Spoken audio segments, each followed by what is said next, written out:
मी समर्थ, मी रेणुका निसर्ग आणि नारी या चॅनलमध्ये आपल्या सर्वांचे स्वागत करते। प्रत्येक महिन्याच्या कृष्ण पक्ष आणि शुक्ल पक्ष या दोन एकादशी तिथी असतात। एकादशीच्या दिवशी उपवास केल्यास भाविकांच्या आयुष्यातील सर्व दुःख दूर होऊन सुखप्राप्ती होते। पण अपरा एकादशी ही हिंदू धर्मातील अतिशय विशेष एकादशी मानली जाते, जी वैशाख महिन्याच्या कृष्ण पक्षात येते। तर आज आपण या व्हिडिओत अपरा एकादशीचे महत्त्व व कथा पाहणार आहोत, जे भगवान श्रीकृष्णांनी राजा युधिष्ठिरला सांगितले। धार्मिक मान्यतेनुसार अपरा एकादशी ही सर्व पापांमधून मुक्ती देणारी एकादशी मानली जाते।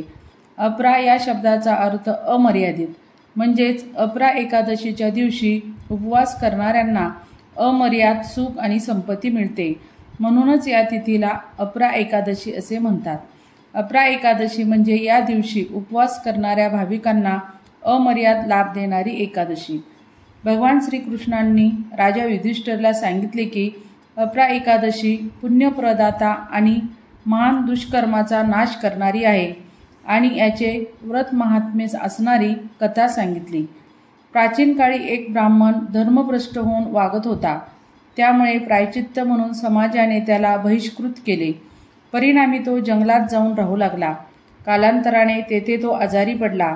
त्याच काळात हळूहळू वाट फुटेल तिथे जात असताना तो देवल ऋषींच्या आश्रमात आला। देवल ऋषींची तपश्चर्या, त्यांचे तेजपुंज व्यक्तिमत्व पाहून तो प्रभावित झाला। त्याने देवल ऋषींना शरण जाऊन सर्व वृत्तांत सांगून याच्या उद्धारासाठी उपाय विचारला।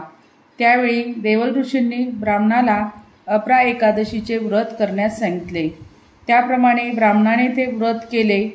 कालांतराने या व्रताच्या प्रभावामुळे प्रतिकूलता संपून ब्राह्मणाला परत समाजाने स्वीकारले। पुढे तो सुखी जीवन जगू लागला आणि विष्णुलोकी गेला। धर्मपालन करणाऱ्या माणसाने सुयोग्य वर्तन करावे अशी धर्माची अपेक्षा असते। त्याचे बरेचसे प्रतिबिंब या व्रताच्या कथेमध्ये पडलेले आढळते। ही एकादशी पापनाश करणारी आहे हे खरेच, पण आधी पापच हातून घडू नये म्हणून दक्षता बाळगा असे सांगणारी आहे।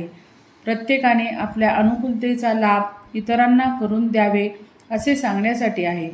या एकादशीला भगवान श्री विष्णू आणि त्यांचा 5वा अवतार वामनावतार यांचे पूजन केले जाते। या दिवशी भगवान श्री विष्णूंचे नामस्मरण करून विष्णू सहस्रनामाचे पठण करावे। हे व्रत म्हणजे पापाचे झाड तोडण्याची कुऱ्हाड आहे।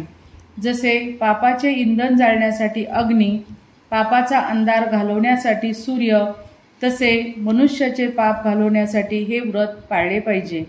अपरा एकादशीचे व्रत करून भगवान श्री विष्णूंची आराधना केल्याने मनुष्य सर्व पापांपासून मुक्त होऊन विष्णू लोकात जातो।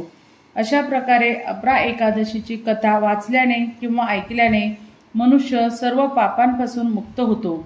अपरा एकादशीचे व्रत केल्याने मनुष्याला अपार सुख प्राप्त होते, संपत्तीचे वरदान मिळते आणि सर्व पापांपासून मुक्ती मिळते। माहिती आवडली असेल तर लाईक व सबस्क्राईब करण्यास विसरू नका। धन्यवाद।